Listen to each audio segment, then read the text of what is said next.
साथियों, Buddhist international network इस संगठन के द्वारा आज विदर्भ स्तरीय धम्म परिषद का आयोजन किया गया है और इस परिषद के द्वारा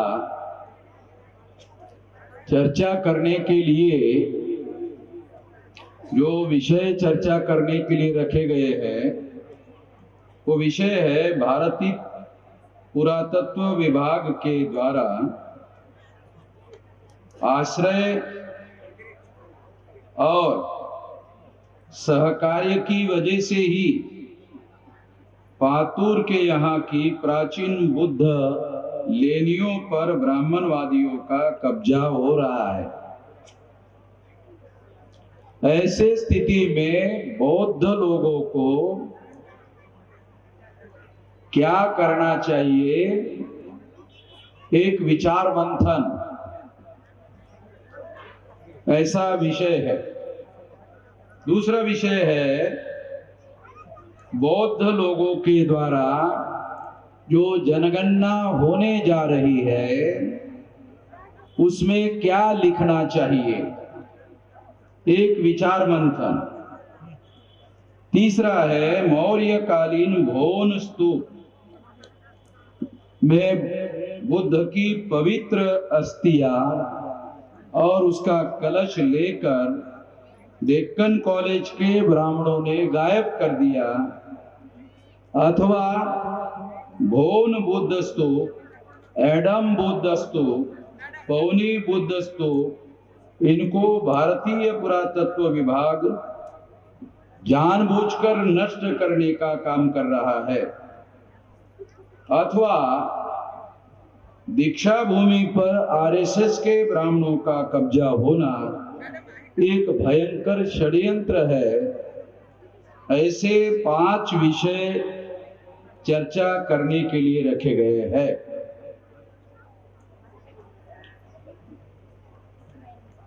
चौदह अक्टूबर 1956 को बाबा साहब अंबेडकर के द्वारा धर्म परिवर्तन का कार्य किया गया। ये कार्यक्रम नागपुर में हुआ, आप लोगों को पता है। तो 56 से लेकर 2000 तक 44 साल होते हैं और 44 साल में अभी और 22 साल मिला दो तो ये 66वां साल चल रहा है। और आज से और 10 साल में 75 साल पूरे होने वाले हैं। धर्मांतर को 75 साल पूरे होंगे। इस 75 साल में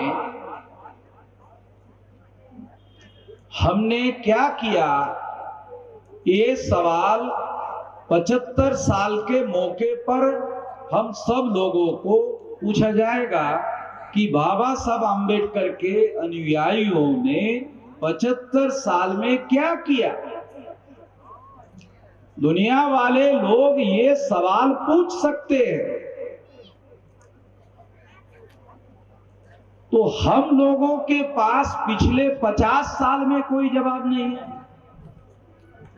तो 75 साल में क्या जवाब होगा जब 50 साल में हमारे पास कोई जवाब नहीं है।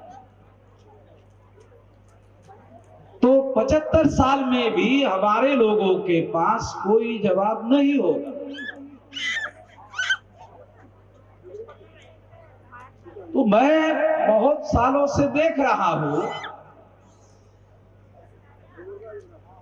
कि इस दिशा में किसी प्रकार का कोई काम जैसा बाबा साहब आम्बेडकर सोचते थे वैसा नहीं हो रहा है। इससे भी बड़ी और महत्वपूर्ण बात यह है कि बाबा साहब आम्बेडकर ने धर्मांतर क्यों किया, इस बात को भी गंभीरता से हमारे लोगों ने समझने की कोशिश नहीं की। इसे हमारे लोगों ने केवल कर्मकांड समझ लिया। जैसे बहुत सारे कर्मकांड होते हैं, वैसा ही एक कर्मकांड समझ लिया, और इसके पीछे जो मूल लक्ष्य था, मूल उद्देश्य था, उस मूल उद्देश्य के तरफ ध्यान नहीं दिया गया, और इस वजह से कोई काम नहीं हुआ, क्योंकि बात को समझा ही नहीं गया। मैं उम्र की 18 साल 3 या 4 महीने का मैं रहा होगा, तब मैं नौकरी पे लगा औरंगाबाद में ही बाबा साहब अंबेडकर के द्वारा जो कॉलेज, मिलिंद कॉलेज खोला गया था, उसमें मैंने पढ़ाई की और वही नौकरी पे लगा। तो वहां पर मेरे सुपरवाइजर ने वीएन पाटिल नाम के एक व्यक्ति थे, उनको मुझे सरकारी ट्रेनिंग देने के काम पर लगाया। वो व्यक्ति मुझे सरकारी ट्रेनिंग शाम के 6 बजे तक देता था, और 6 बजे के बाद बामसेव का काम करने के लिए उधर लेके जाता था। तो मेरा 2-2 ट्रेनिंग होता था, एक सरकार का ट्रेनिंग, एक बामसेव का ट्रेनिंग। तो मैंने बामसेव का ट्रेनिंग लेकर मुझे जो सैलरी मिलती थी, मैं पूरी की पूरी सैलरी इसी काम पर खर्चा करता था। और 86 में मैंने अपने नौकरी का इस्तीफा देकर पूर्णकालीन प्रचारक बन गया, और पूर्णकालीन प्रचारक बन गया तो 18 साल 3-4 महीने से लेकर अभी मेरी उम्र 65 साल चल रही है। तो आप गिनती कर सकते हो, इतने साल से मैं इस आंदोलन में प्रचारक के साथ साथ अभी 2000 में मुझे बामसेव संगठन का राष्ट्रीय अध्यक्ष बनाया गया। तो 22 साल से राष्ट्रीय अध्यक्ष हूं, और इसके द्वारा 31 राज्यों में, 567 जिलों में, और 4000 तहसीलों में, 22,000 ब्लॉक में, और 1.5 लाख गांवों में संगठन का जाल फैलाया।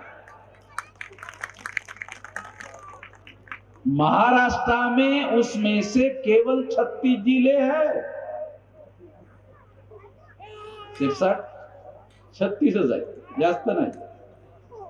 567 जिलों में महाराष्ट्र के केवल 36 है, बाकी सारे देश भर में ये संगठन का जाल इतना बड़ा फैलाया, इतना बड़ा संगठन की ताकत पैदा की।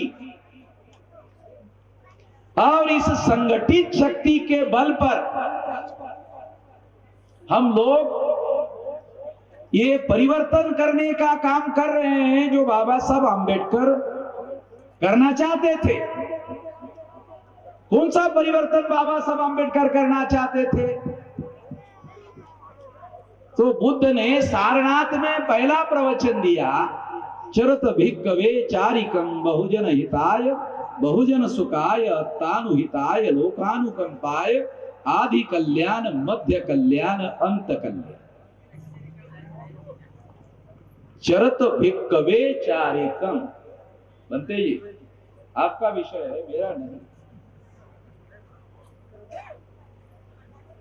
बहुजन, सबसे पहले बुद्ध ने बहुजन शब्द का भारतीय संदर्भ में उपयोग किया उनके समय। आज के समय में बहुजन कौन है? SC, ST, OBC, माइनॉरिटी, ये बहुजन। मैं आपको थोड़ा बैकग्राउंड के साथ समझाना चाहता हूं। और इसको परिवर्तित करने के लिए राष्ट्रव्यापी आंदोलन संगठन शक्ति का निर्माण किया। मेरे शरीर पर, ये जो भिक्षुओं के शरीर पर ड्रेस है, वो ड्रेस नहीं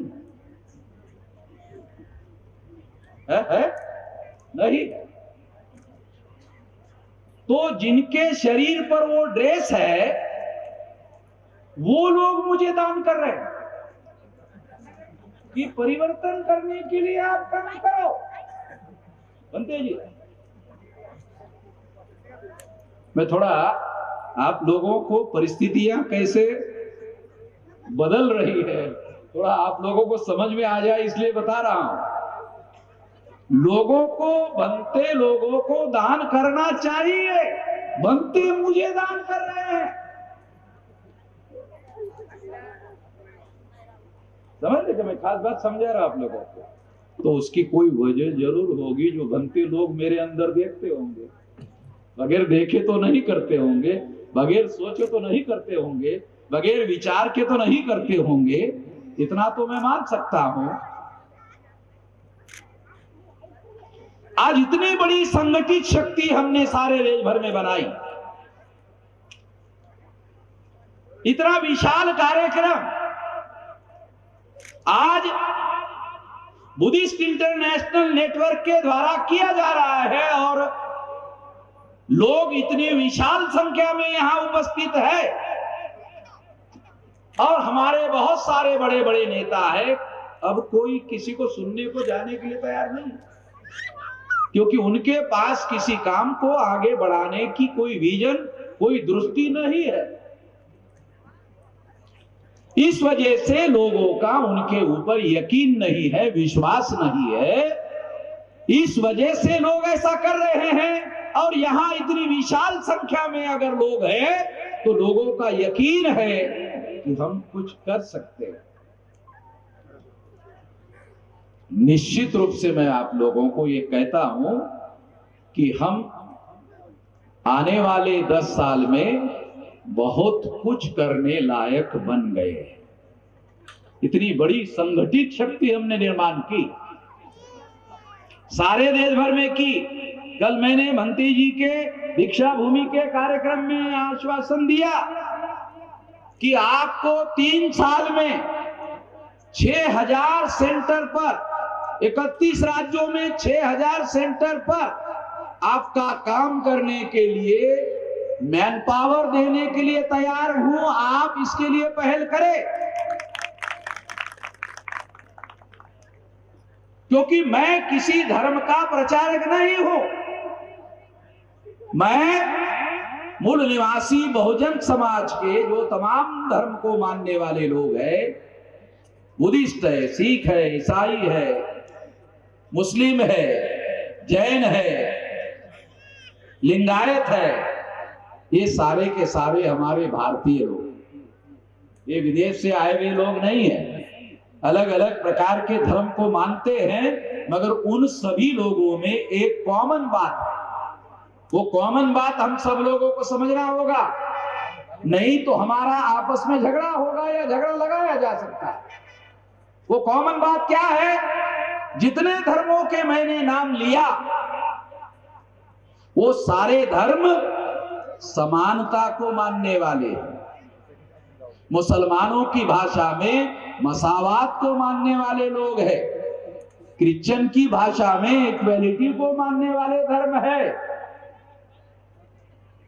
और अगर सारे लोग समानता को मानने वाले लोग हैं, तो इन धर्मों को स्वीकार करने वाले जो भारतीय लोग हैं, अर्थात मूल निवासी लोग हैं, उन्होंने ब्राह्मण धर्म के विरोध में विद्रोह करके समानता के लिए उस धर्म को स्वीकार किया। वो सारे के सारे मूल निवासी लोग हैं। कुछ दिन पहले कुछ मुसलमान मुझे मिले और उन्होंने मुझे कहा कि मेश्राम जी, हम लोगों को बार बार ये कहा जाता है जब भी कोई घटना होती है तो कहा जाता है चले जाओ पाकिस्तान, चले जाओ पाकिस्तान, चले जाओ पाकिस्तान। बहुत दुख होता है, बहुत पीड़ा होती है। 15 अगस्त 47 को, 14 अगस्त 47 को पाकिस्तान बना, उस समय नहीं गए, अब क्या जाए। उस समय जब जाने का समय था तो नहीं गए, तो अब क्या जाएंगे। यही हमारी मातृभूमि है। धर्म भिन्न हो सकता है मगर वो सारे के सारे मूल निवासी है। उनकी राष्ट्रीयता, उनकी नेशनैलिटी, ध्यान रखो का शब्द प्रयोग कर रहा हूं, उनकी भारतीयता, राष्ट्रीयत्व भारतीय है। धर्म अलग अलग हो सकता है, उस धर्म में कॉमन बात सभी लोग समानता को मानने वाले लोग हैं। तो हमारा आपस में कोई झगड़ा होना नहीं चाहिए। दूसरे लोग ये झगड़ा लगाने का काम कर सकते हैं, हमें इससे सावधान रहना चाहिए और इसकी खबरदारी सारे देश भर में हमको लेना चाहिए। दूसरी महत्वपूर्ण बात मैं आज के मौके पर आप लोगों को समझाना चाहता हूं। मैं भाषण कम करता हूं, समझाने का काम ज्यादा करता हूं, क्योंकि जो बात मैं समझता हूं अगर वो बात आपको समझ में आ जाए तो फिर वही काम आप भी अपने इलाके में कर सकते हैं जो देश भर में मैं कर रहा हूं। मैं अकेला तो ये काम पूरा नहीं कर सकता। अगर लाखों करोड़ों लोग अगर इस काम में लग जाए तो ये काम आने वाले 10 साल में बहुत बड़े पैमाने पर सारे देश भर में हो सकता है। आज कोई ऐसा संगठन नहीं है जिसको 25-30 करोड़ रुपया लोग भारत में देते हैं। हमारे संगठन के अलावा हमारे SC, ST, OBC माइनॉरिटी के लोग इतना पैसा किसी संगठन को नहीं देते हैं। इतना विश्वास आज हमने पैदा किया समाज कि हम इस बात को, इस काम को अंजाम तक पहुंचाने लायक है, इसलिए इतना पैसा देते हैं। लोग चवन्नी देते हैं तो 16 आने का हिसाब मांगते हैं। अपने समाज में चवन्नी देते हैं, 16 आने का हिसाब मांगते हैं।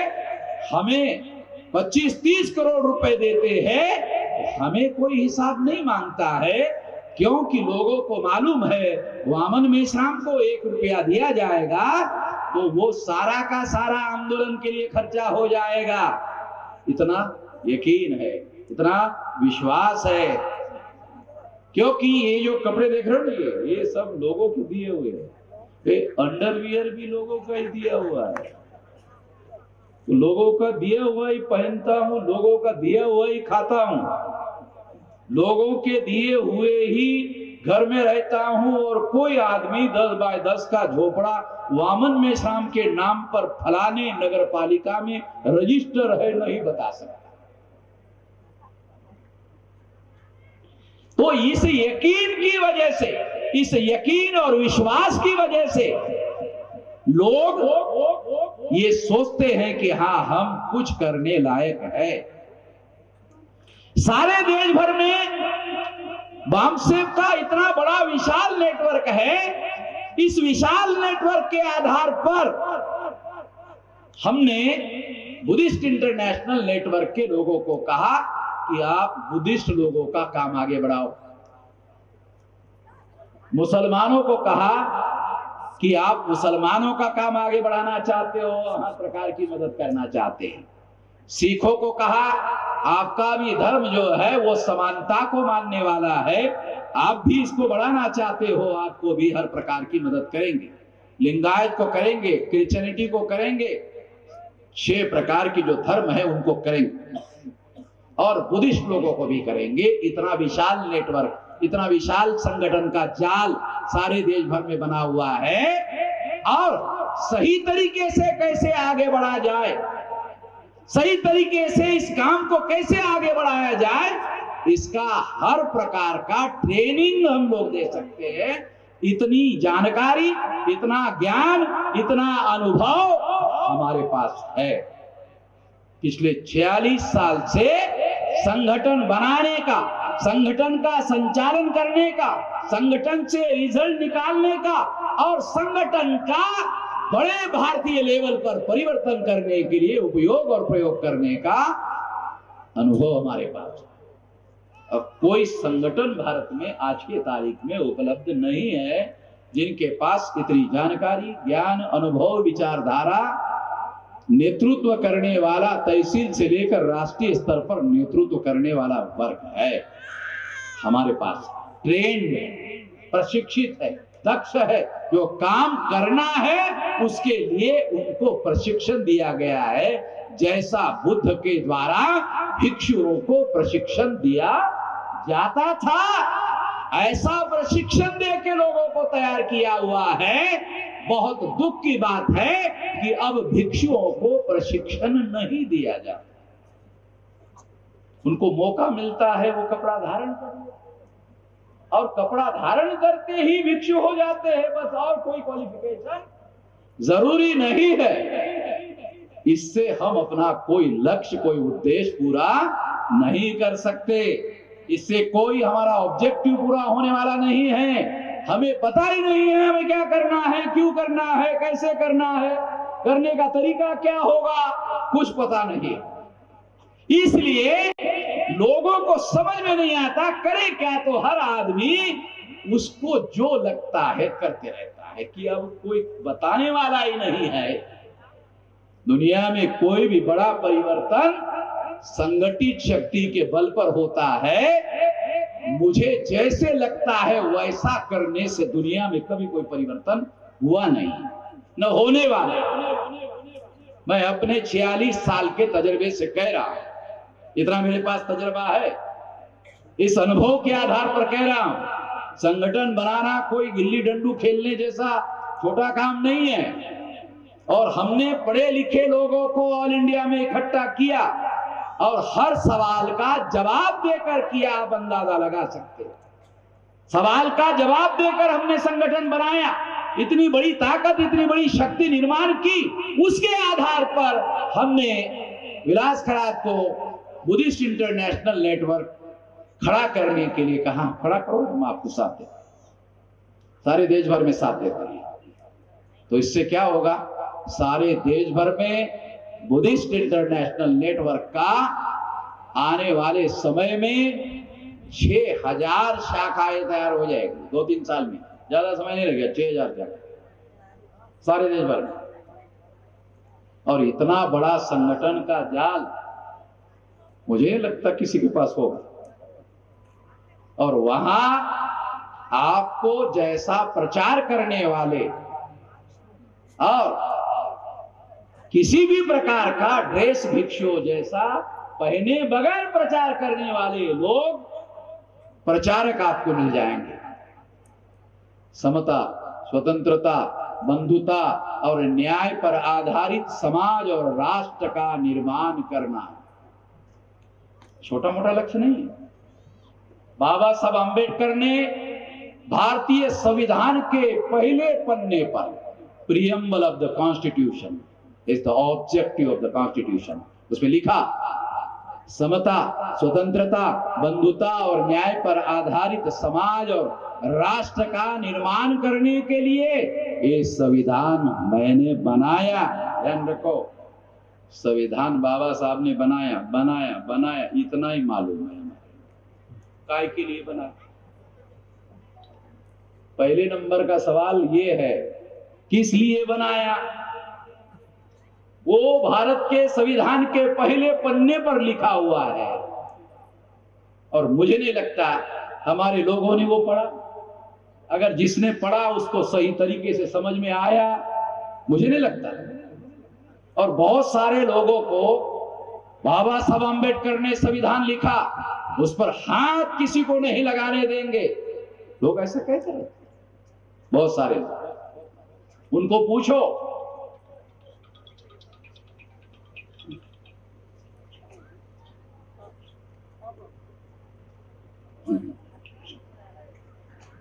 तो इस तरह से बुद्धिस्ट इंटरनेशनल नेटवर्क के द्वारा सारे देश भर में ये जो नेटवर्किंग करने का काम चल रहा है, तो सही दिशा में ये काम चलना चाहिए। इसके लिए हम बुद्धिस्ट लोगों को हर प्रकार की मदद करेंगे, मुसलमानों को, सिखों को, ईसाइयों को, जैनों को और लिंगायतों को, जो समता का धर्म मानने वाले लोग, उनको मदद करें, सारे देश भर में मदद करेंगे और उनको कहेंगे कि धर्म संस्थापकों ने जिस मकसद के लिए इस काम को चलाया उसको ध्यान में रखते हुए काम करना होगा। इसके लिए हम आपको मदद करेंगे सारे देश भर में, तब जाकर के ये काम जो है आप लोग जो करना चाहते हो वो सारे देश भर में फैलेगा।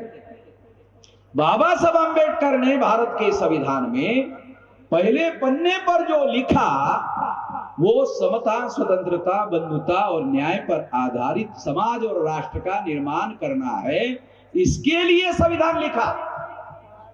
ये महत्वपूर्ण बात समझना। हमारे लोगों को जब मैं पूछता हूं संविधान पढ़ा, गर्व करते हो संविधान पर, बहुत अच्छी बात है, संविधान पढ़ा, तो लोग मेरी तरफ देखते हैं, क्या पूछ रहा आदमी भाई ये है? तो मुझे समझ में आता है कि मैंने कठिन सवाल पूछ लिया। तो मैंने कहा ठीक है, मैं थोड़ा आसान कर देता हूं। संविधान देखा, फिर लोग बोलते हैं क्या पूछ रहा भाई ये, पढ़ा भी नहीं, देखा भी नहीं। फिर मैंने कहा और थोड़ा आसान कर देता, दूर से देखा ऐसा 1 किलोमीटर से, दूर से भी नहीं देखा। जिसका हमारे लोग गर्व करते हैं, गौरव करते हैं, तो preamble of the constitution is the objective of the constitution, ये कहां पढ़ा होगा? ये पहले पन्ने पर लिखा हुआ है, ये कहां पढ़ा होगा? कितने लोगों को ये समझ में आता है ये ऑब्जेक्टिव ऑफ द कॉन्स्टिट्यूशन क्या होता है? इसलिए मैं कह रहा हूं आप लोगों की इसमें कोई गलती नहीं है। गलती किसकी है? जो नेतृत्व करने वाले लोग हैं उनको ही पता नहीं। जो नेतृत्व करने वाले लोग हैं उनको ही पता नहीं है, वही अभ्यास नहीं करते हैं। उनको पूछो तुम अभ्यास क्यों नहीं करते हो, कहा कि हमारा बाबा साहब ने ही पहले कर लिया है, हमारे लिए छोड़ा है। अरे बाबा साहब ने जो अभ्यास किया उसका आपने अभ्यास किया कि ये क्या सवाल पूछ रहे हैं?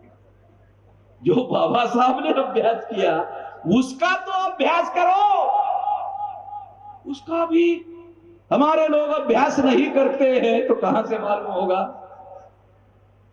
किसी भी आंदोलन को चलाने के लिए प्राइमरी रिसोर्स जानकारी का होना, हमारे लोगों के पास जानकारी नहीं। दूसरा रिसोर्स है ज्ञान का होना।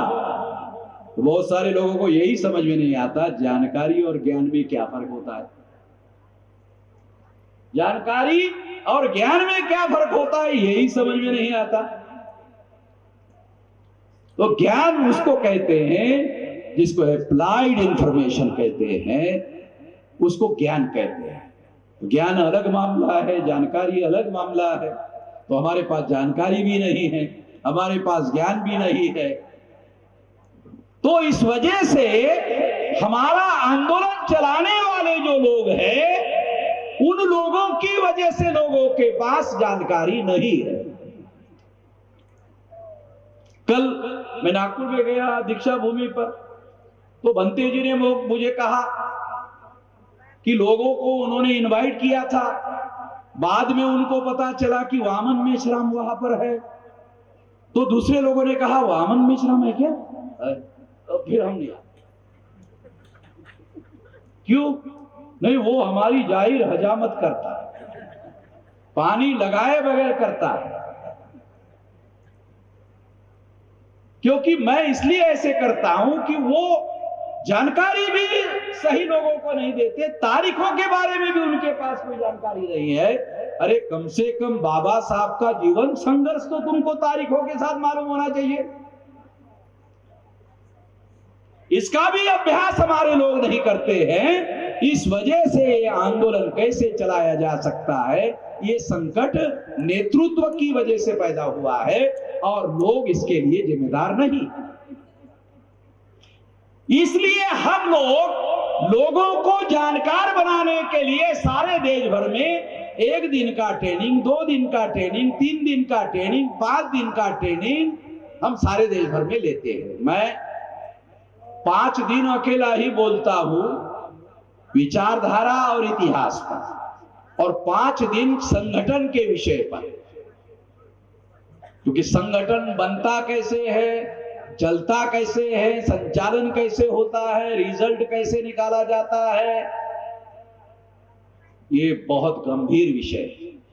विचारधारा और इतिहास जिसके बारे में इस देश में संगठित गिरोह, जो ब्राह्मण लोग हैं वो संगठित गिरोह, गिरोह किसका होता है? डाकुओं का होता है।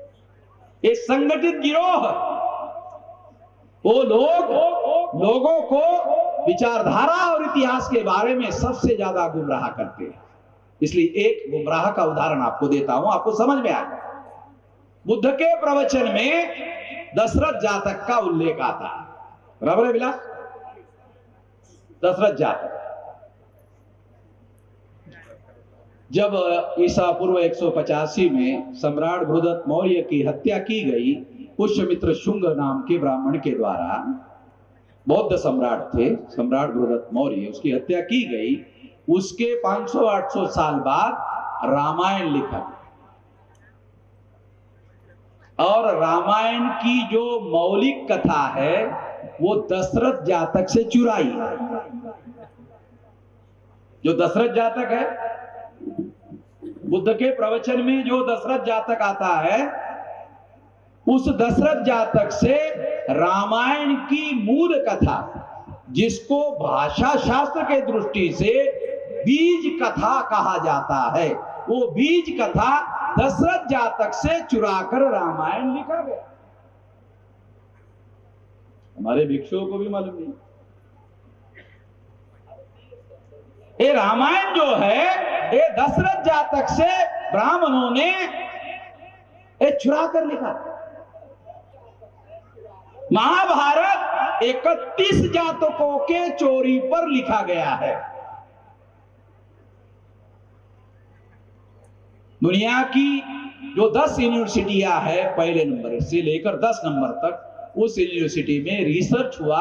सारा डॉक्यूमेंट्री एविडेंस के आधार पर उन्होंने ये कहा, और किसी ब्राह्मण ने आज तक इसका कोई जवाब दिया? विलास, इसका कोई जवाब दिया ब्राह्मण? ये सारा अंग्रेजी में अवेलेबल है, ब्राह्मणों ने इसको पढ़ा हुआ है। एक ब्राह्मण ने मेरे लिए लिखा कि ठीक है, आप जो कहते हैं दशरथ जातक से हमने रामायण चुरा कर लिखा, ठीक है, आपकी बात ठीक है, मान लेते हैं, तो फिर राम को मानो। उन्होंने मुझे लिखा, तो हमने लिखा जब हमारे पास ओरिजिनल है तो नकली को क्यों मानो? हमारे पास ओरिजिनल है, ज्यादा नकली को क्यों माने? तुम नकली को मानने के लिए कह रहे हो, हमारे पास ओरिजिनल है भाई, तो ओरिजिनल को मानेंगे, नकली को क्यों मानेंगे? मैं आपको बता रहा हूं जो हम लोग कह रहे हैं, उस कहने का इस देश में परिणाम होता है। मुसलमानों के लोगों ने मुझे कहा ये हमारे सामने संकट है, और हम लोगों को पाकिस्तान जाने के लिए कहा जाता है, हम उस समय नहीं गए, तो अब क्या जाएंगे? मगर बहुत पीड़ा होती है जब ऐसे कहा जाता है, बहुत दुख होता है, आप कुछ करिए। तो मैंने कहा ये बहुत क्रिटिकल मामला है, मैं अभी नहीं बता सकता क्या करूंगा, मगर 2-3 साल के बाद मैंने एक कार्यक्रम में घोषित किया कि भारत के समस्त मुसलमान मूल निवासी है। जो विदेशी थे वो पाकिस्तान चले गए, जो मूल निवासी थे वो भारत में ही है, तो सारे मुसलमान मूल निवासी है। मुसलमान अपने को मूल निवासी घोषित कर दे। ऐसा जब मैंने कहा, कुछ दिन के बाद भागवत ने बयान दिया। भागवत ने बयान दिया, क्या कहा? मुसलमानों के पुरखे हमारे पुरखे एक ही थे। मुसलमानों के पुरखे, हमारे पुरखे एक ही थे। मेरे कहने के बाद भागवत को भी उल्टी करना पड़ा। नहीं तो पहले क्या कहते थे? विदेशी हो, विदेशी हो, विदेशी हो, पाकिस्तान चले जाओ। फिर बदल दिया, नहीं तुम्हारे पुरखे हमारे पुरखे एक ही थे, साले उल्टी कर दिया। जो कहते थे उसको बदलना पड़ा। हमारी बातों का भारत के सामाजिक राजनीतिक जीवन पर हमारे विचार का कैसा प्रभाव और परिणाम हो रहा है, तो सबसे बड़ा संगठन कहने वाला आरएसएस जो है, उसका मोहन भागवत को इस बात को कहना पड़ा। एक रिकॉर्डेड स्टेटमेंट की बात कह रहा। तो इसलिए मैं आप लोगों को यह कहना चाहता हूं कि जिस तरह से लाखों की संख्या में आज लोग इकट्ठा है और आने वाले समय में ऐसे सारे देश भर में कार्यक्रम करेंगे। बुद्धिस्ट इंटरनेशनल नेटवर्क के लोगों को वामसेप की तरफ से जो हेल्प चाहिए, जो मदद चाहिए, हर प्रकार की मदद हम करेंगे। बौद्ध भिक्षुओं को जो ट्रेनिंग चाहिए उसके लिए भी मदद करेंगे। हम लोग ऑर्गेनाइजेशन के मास्टर हैं, हम ट्रेनिंग के मास्टर हैं। तो हमारे पास वो सारी मेथड और मेथोडोलॉजी है। मेथड और मेथोडोलॉजी के बगैर संगठित शक्ति का निर्माण नहीं होगा, और संगठित शक्ति के बल पर बगैर कोई बड़ा परिवर्तन होने वाला नहीं है। ये कार्ड बांध दो। हमारे पास ही संगठित शक्ति है, सारे देश भर में है, 31 राज्यों में है। इतनी संगठित शक्ति भारत में आज के तारीख में किसी के पास नहीं है, जिसके लिए हमने 46 साल का समय लगाया। इसलिए साथियों, अभी सुप्रीम कोर्ट के आदेश के अनुसार 10 बजे तक कार्यक्रम चलाया जाना चाहिए, ऐसा सुप्रीम कोर्ट कहता है। मगर कभी कभी सुप्रीम कोर्ट डांडिया चलाने के लिए 12 बजे तक समय देता है। डांडिया, हेलो, डांडिया 12 बजे तक। तो पुलिस वाले लोग मुझे पूछते रहते हैं कभी कभी कि अरे 10 बज गए हैं, आपका फिर भी भाषण चल रहा है। तो मैंने कहा डांडिया बजाने के लिए कैसे 12 बजे तक अनुमति मिलती है? तो मैं भी तो भारत का नागरिक हूं। तो वामन मेश्राम केवल नागरिक थोड़ी है, राष्ट्रीय अध्यक्ष है, ध्यान रखो। मैं कोई ऐरिया गैरिया नत्थु गैरिया नहीं हो। फिर भी जब संविधान हमें कानून और व्यवस्था की दृष्टि से अनुमति देता हूं, उतनी ही बात मैं कहना चाहता हूं। जितनी बात मैंने आपको कही, जितनी बात मैंने आपको समझाई, उतनी हजम कर लो। जितनी हजम करोगे खून बनेगा, खून बनेगा ताकत बनेगी, ताकत बनेगी तो काम आगे बढ़ेगा। ये बात आप लोग ध्यान रखो। जितनी बातें हमने समझाई वो संगठित शक्ति में रूपांतरित होनी चाहिए, और संगठित शक्ति पर आप लोगों का समर्थन मिलना चाहिए। जो परिवर्तन बाबा साहब आंबेडकर चाहते थे करके दिखाएंगे 10 साल में, ज्यादा लंबा समय नहीं, 10 साल में। और जो बूढ़ा आदमी है वो भी 10 साल में ये सुनने के बाद मरेगा नहीं, बोलेगा 10 ही साल की बात है तो फिर तो देख के ही मरेगा। तो मरने नहीं देंगे बूढ़े को, वो भी इस काम में लगना चाहिए। और 10 साल इसलिए कह रहा हूं कि पिछले 46 साल लगाने के आधार पर 10 साल कह रहा हूं। इतनी बड़ी शक्ति निर्माण की हुई सारे देश भर में, कश्मीर से कन्याकुमारी और नागालैंड कोहिमा से लेकर जामनगर गुजरात के इस कॉर्नर तक इतना संगठन का विस्तार हो गया है। भारत के बॉर्डर लाइन पर जितने जिले हैं और जितने विदेशी देश है, सारे जिलों में हमारे संगठन का नेटवर्क फैला हुआ है। इतना बड़ा विशाल संगठन हमने निर्माण किया। आप लोग साथ सहयोग करोगे, इस आशा और विश्वास के साथ हम लोग इसको आने वाले समय में करेंगे। एक बात और कि बुद्धिस्ट इंटरनेशनल नेटवर्क के द्वारा मुझे ये बताया गया कि ऑल इंडिया बौद्ध विहार नेटवर्क भी बुद्धिस्ट इंटरनेशनल नेटवर्क के द्वारा शुरू किया जाएगा, और जितने बुद्ध विहार भारत में है उसको संगठन के नेटवर्क में लाया जाएगा। और ये उपशाखा बुद्धिस्ट इंटरनेशनल नेटवर्क की होगी तो उसमें जितने भिक्षुओं को जिस तरह का ट्रेनिंग चाहिए वो बहुत बड़ी ताकत है, बहुत बड़ी शक्ति है, उसमें आपको हम मदद करें। धन्यवाद।